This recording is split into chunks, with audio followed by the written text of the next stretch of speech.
Hello, and welcome back to another episode. It is Halloween. Halloween is upon us. This is my favourite time of the year, though I'm sure you may have noticed that the set is not decorated behind me. My shelves are, well, far from barren, but they not covered in cobwebs and ghoulish little creatures. And the reason for that is this year I just fancied a slightly subdued Halloween. A Halloween where we cozy in, watch films together, and if I'm honest, for me, I've just been aware that this is the first Halloween without our lovely dog Indy in this house. So, yeah, a quieter Halloween. However, this Halloween I want to share with you a special little item, a book that I came across in the past couple of weeks while sorting through my things, and it's called The Best Ever Guide to Monsters. And I wrote it in high school, year 7 I think, so my first year at high school, and I figured, yeah, let's take a look and see what useful information we can glean. And here we are, the best ever guidebook to monsters. It says so right on the cover. I really like this book, and I remember having a lot of fun making it, but it's actually filled with little details that I think I would probably include today, actually, if I was making this book. I made it back in 1997, I think, so I was 12 years old. And right on the cover, we have some interesting hints as to what's inside. What's a vampire? How many types of ghosts are there? What does where mean? What is this? And is a teacher a monster? These and more to be found inside, with an index for over 50 monsters, no less. And actually, it's worthwhile pointing out that I had a real love at the time for Filofaxes and collections of Usborne trivia and other bits and bobs that were sorted using tabs. So you could put your finger on the tab, open up the book, and find all about Dracular, with an R apparently. Yes, folks, it seems I've always been dyslexic. Anyway, let's dive in. How to judge the monster. If the danger rating is 1, 2, or 3, it's harmless. 4, 5, or 6, it is frisky. 7, 8, 9, or 10, it is deadly. If you see one that's not in this book, don't approach it. Good advice. Good advice. First of all, we have Frankenstein. Not Frankenstein's monster, unfortunately, but Frankenstein. He was created by Dr. Frankenstein in a castle years ago. Dr. Frankenstein collected parts for his creation from dead bodies and victims of hanging. He then channeled lightning through the monster's brain, and it came to life. Quite nice handwriting as well. As a result, Frankenstein, the monster, okay, fair enough. Well done, 12-year-old me. Is very ugly, but despite his ugly features, he's quite friendly, except when provoked into violence. Okay. His danger rating is 7 out of 10, and I suppose that's true. When he's provoked, he can tear you asunder. So fair enough. And then we have a picture of Frankenstein. Lightning was channeled through the nuts in his neck. He has strong hands and very big feet. Okay. Next we have Dracular. Dracular. Vampires are the tormented spirits of evil people. Well, I'm not sure I'd say that these days. They're not all vampires are evil. At night they rise from their coffins and go to drink blood, human blood. They do this by piercing holes in the victim's neck with their long teeth. They drink the poor person's blood. Then the victim becomes a vampire. A famous vampire is Count Dracular. He lives in a castle in Transylvania. He has appeared in many films. You can defend yourself from him and other vampires with garlic, a silver bullet, a crucifix, or a wooden stake. It depends on your chosen vampire fiction, I suppose. Danger rating 10 out of 10. Vampires, Dracular in particular, is quite dangerous. He has sharp teeth, white skin, and he can fly. Something to be aware of. Now, the ghost Actually, I didn't have any white paint. Obviously, a felt tip pen wouldn't work on blue, so I actually used paper. I cut out paper to underline Ghost, and also for the tab itself, Ghost. And you can see whether the red from the vampire tab is sort of slightly bled, rather appropriately, onto the Ghost tab there. So Ghost. A ghost is a restless spirit who walks this earth for eternity. There are many types of ghost. 1. Poltergeist. This is a ghost who moves objects around. 2. Phantom. This is a transparent spirit. Okay. 3. Ghoul. A demon that feeds on flesh. I don't know. Is that technically a ghost, or is it more like a zombie? Spook. This is type number 4. A shadowy figure like a wisp of smoke. And spectre. A ghost that haunts the imagination, not the eyes. Ooh, cunning. So danger rating, respectively, for each of them. Poltergeist, 5 out of 10. Phantom, we have 3 out of 10. Transparent spirit, okay. Ghoul, 10 out of 10, because they eat your flesh. Spook, 0 out of 10, because it's a shadowy figure, it's a wisp of smoke. And spectre, we have the ghost that haunts the imagination, not the eyes, 10 out of 10. Psychic warfare, psychic haunting, as dangerous as can be. Ghosts can be invisible, shadowy, transparent. You can see through the ghost to the brick wall behind him there, I think, or her. Violent, cup being flung off a table. And then this is not a ghost, it's a person under a sheet. Clearly, I must have watched Beetlejuice by then, presumably. Yeah, absolutely. Werewolf. We're on to the brown tab now. Werewolves are supposed to be men at full moon. What? Well, werewolves are supposed to... Oh, I see, sorry. Werewolves are supposed to be men who at full moon turn into wolves and go to feed on human flesh. One way of finding a werewolf is to wound the wolf and look for a man with a similar wound. Cunning. Although if you just wound a wolf and it's not a werewolf, you're just hurting animals then, aren't you? And then going and finding people like, aha! You must be a werewolf just because they happen to have cut their hand. Anyway, where the equals Anglo-Saxon for man, which means the idea is not new. Well, fair enough. Danger rating 7 out of 10. And we have sharp teeth, excellent hearing, sharp claws, and very muscular. Fair enough.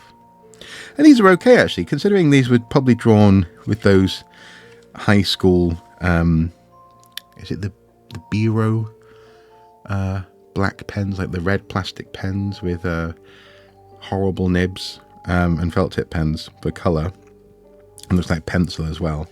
I'm quite pleased with these. The vampire isn't the best. But that werewolf, pretty canny, actually. I like it. Finally, we're on to the index, and I have to say I had to look up a couple of these. I had forgotten where I got some of these from in the index. So we have starting with A, Abominable Snowman and Aliens. Okay, little picture of an abduction about to happen there, I think. Banshee, Boogeyman or Bogeyman, the Boogeyman, Bogeyman, Bats, Blobs, Cyclops, Coatlicue. Now, this is one I had to look up. It's an Aztec goddess of fertility and a mother of demons. Looks like I was doing Aztec research back then. Count Dracular, again. Centaur, Cerberus, Chinese dragons, obviously coming from Wales. You need to distinguish your dragon. And actually, I have to say, these days, I would also put in here a worm as well, because we have the lantern worm and others in the northeast of England. Anyway, devil, demons, Dr. Jekyll / Mr. Hyde, dryads, they're pretty cool, dwarves, I'm not sure I'd call a dwarf a monster, Frankenstein, or Frankenstein's monster, giant squid, griffin, gruncher, we'll come to gruncher in a moment, goblins, ghosts, ghouls, giants, Godzilla, golems. That's a pretty cool golem. Do you know, the golem I had just come across in an X-Files episode. I didn't used to watch the X-Files in high school, but I did catch this one episode on TV late at night. And it was about golems, I think. I'm making my way through the X-Files now, really for the first time on streaming. So I'm looking forward to seeing that golem episode and seeing if it lives up to the atmosphere that I remember. Anyway, golem, that's made of clay. Pretty good golem. A gorgon, harpies, Kali, I think that's in South Asian demon. Might have got that from Indiana Jones, actually. Kalima! King Kong, Loch Ness Monster. A little picture of Loch Ness Monster there in the loch. Leprechauns, Minpins. Now, the Minpins and the Grunchers are connected. I must have just read Roald Dahl's book, The Minpins, where Minpins are little creatures that live in trees. And I think Grunchers want to eat the Minpins. So, that must have been where I got that from. And also, remember, not all monsters are necessarily dangerous. So, a 0 to 3, harmless. So, I imagine a Minpin is probably a relatively safe monster to meet. Marshmallow Man, Ghostbusters, clearly. Medusa, Mermaid, Mudman, Mummies. There's a mummy in a little box there. Minotaur, Robot, crucially, when dysfunctional. Spelled incorrectly, but nonetheless, when dysfunctional, that's when robots are dangerous, when they're not holding to their laws to protect human life, or cause through inaction harm or danger to befall humans. Sea monsters, sharks. I'm not sure sharks belong in here, they're not monsters.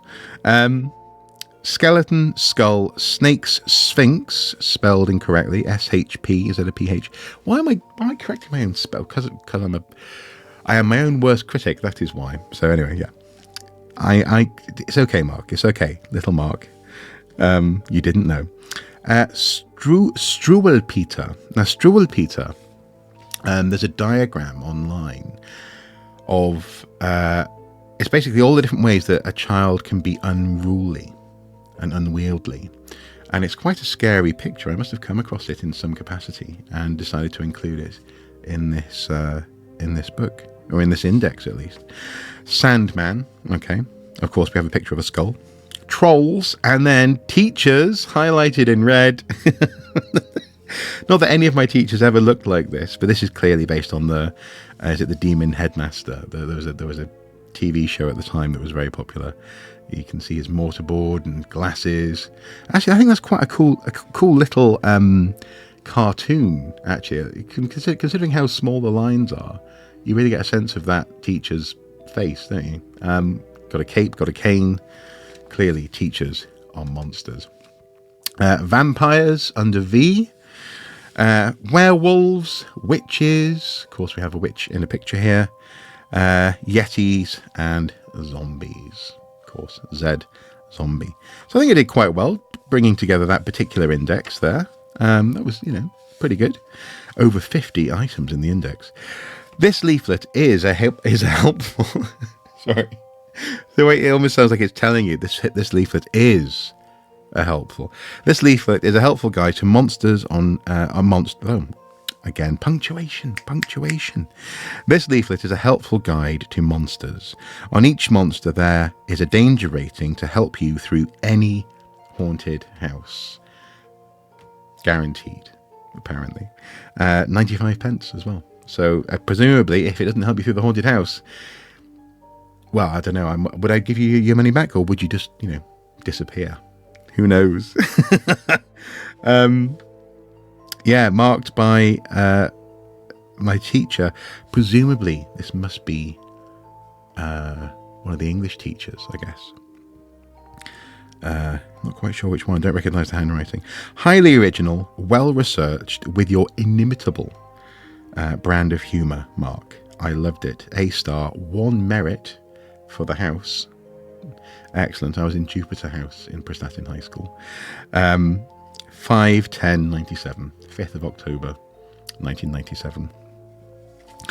And there you go. Clearly monsters were on my mind. I got my monster fix by putting together the best ever guide to monsters. Best ever. Yeah, I love it. So there you have it, the best ever guide to monsters. I'm quite proud of this, and as the teacher's feedback says on the side, it's certainly original in terms of its layout. I had a fascination at that point with tabs in books like Usborne, spy and sort of adventure books where maybe you'd have things sorted by gear and bad guys and so on and so forth. I loved these sorts of little booklets, and I seem to recall it took a while to put this together, but I think you'll agree it was well worth the effort. Also, I'm fairly sure that the index of monsters was drawn from, no pun intended, this book, Let's Draw Monsters, Ghosts, Ghouls and Demons. And this was a beloved book at the same time in school. It's got some fantastic, really excellent little drawings of various creatures, mermaids and microscopic monsters, nice. The devil, or a devil, vampires, all manner of creatures, which I'm pretty sure I used this as the resource for the index. Because at the time we didn't really have the internet in the house. The library wasn't replete with monster reference material in school, and I had this at home, and I love it. I love this book. Also in the series Let's Draw Cars, Trucks and Other Vehicles, Let's Draw Cats, Dogs and Other Animals, Let's Draw Dinosaurs, Pterodactyls and Other Prehistoric Creatures. I think you'll agree, Let's Draw Monsters is the best. Anyway guys, thank you for watching. Hopefully you've enjoyed this as much as I have, exploring the best ever guide to monsters. Whatever your plans are for this Halloween, have a fantastic day, have a lovely evening, and I shall see you in the next one. Until then, take care. Bye bye.